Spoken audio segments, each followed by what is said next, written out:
Small public schools could be at risk of closing if the State Board of Education adopts a proposed threshold for minimum enrollment. Gina Mangieri is always investigating and has details. Gina? Well, drawing a line at a head count that public schools must stay above to stay open is a concept that's been developing all this year within an education committee. But many communities that could be affected may not even know yet. The Committee on Weights is supposed to balance per-pupil public school funding formulas statewide. It readjusts recommendations every couple of years, and this time around, they're recommending establish a threshold enrollment for viable small schools. And the Board of Education meets Thursday to vote on whether to take next steps, creating a policy about the board actions that are triggered when enrollment dips too low. Actions could include closure and consolidation. The process is underway, and now's the time for people to weigh in. I think it's important that we point out the equity needs of our rural schools and along with the neighbor islanders. Some neighbor island schools stand to gain significant per-pupil spending under the committee proposal, but it's unclear if that's only at schools big enough to stay open in the first place. The Department of Education told me in a statement that the recommendations will guide board decisions about enrollment levels, resources, or determine that a school is no longer sustainable.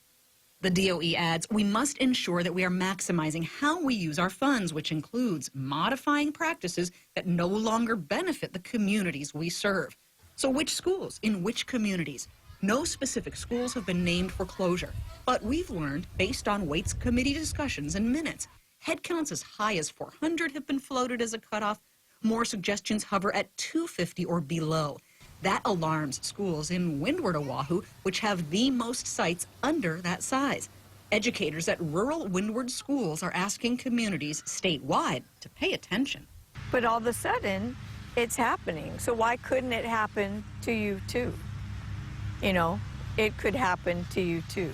Ka'ava and Waihole elementary schools have already started the Small School Coalition with a first meeting next week to help the community know what's going on before a policy passes the point of no return. Write to your legislature, write to the BOE, write to whoever you can to let them know that we need to fund small schools. Are we going to have mega schools like they're having mega homes, you know? The area senator says consolidation is not even feasible in rural Windward Oahu. We went through this a few years ago with an earlier effort to consolidate schools, and it was shown that Waihole and Ka'ava are very important for their communities, that the nearest schools 10 miles in either direction can't accommodate those students if they were to be closed. And I would point out an example that Haleiwa Elementary was on the chopping block, and they not only were saved, but their population is double now what it was just a few years ago. How did they do it?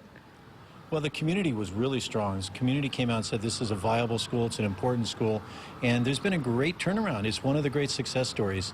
Ka'ava and Waihole, each over a century old, have fended off consolidation before, but they aren't letting their guard down. We're never like, oh, okay, that's over, it's done. It's a constant elephant in the room. Ka'ava's head count this year is 122, Waihole just 86.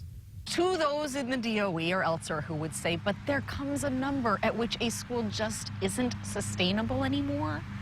And I would suggest that they recheck those numbers.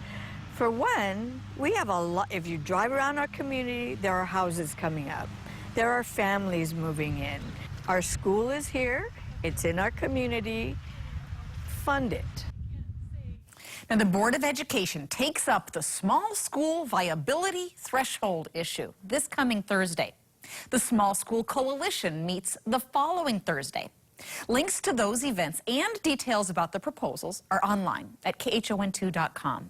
Back to you.